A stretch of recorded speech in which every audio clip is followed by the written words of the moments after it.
സംസ്ഥാന സർക്കാർ ഉത്തരവാദിത്തമായിട്ട് കൊടുത്തിരിക്കുന്ന ബ്രെഡ് എക്സ്പയറി ഡേറ്റ് കഴിഞ്ഞതാണ്. അതുകൊണ്ട് രാഹുൽ മാങ്കൂട്ടത്തിലോടാണ് ചോദ്യം. ആര് പറഞ്ഞു അത് സർക്കാർ വിതരണം ചെയ്തതാണെന്ന്? സർക്കാർ നടത്തുന്ന സാമൂഹ്യ അടുക്കളയുണ്ട്.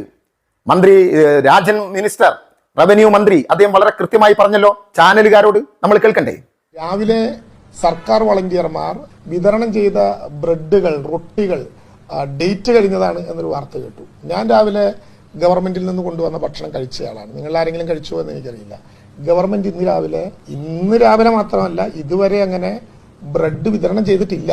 ഒരിക്കലും ബ്രെഡ് വിതരണം ചെയ്യാത്ത സർക്കാർ അടുക്കളകളെ ചൂണ്ടിക്കാണിച്ചുകൊണ്ട് ഈ അടുക്കളയിൽ നിന്ന് ബ്രെഡ് വിതരണം ചെയ്തു, അത് കാലാവധി കഴിഞ്ഞതാണ് എന്ന് പറഞ്ഞവർ ആ ചോദ്യത്തിന് മറുപടി പറയണ്ടേ? ആരാണ് ആ ബ്രെഡ് വിതരണം ചെയ്തത്? ആ ചോദ്യത്തിന്റെ ഉത്തരം കിട്ടിയേ തീരൂ. നമ്മൾ കാണുന്ന മറ്റൊരു കാഴ്ചയുണ്ട്. ഇതേ ബ്രെഡ് വിതരണം ചെയ്യുന്നത് വൈറ്റ് കാർഡ് നടത്തുന്ന അടുക്കളയിൽ നിന്നാണ്. അവർ തന്നെയാണ് അത് കാണിച്ചു തന്നത്. ദൗർഭാഗ്യകരമെന്ന് പറയട്ടെ. സേവന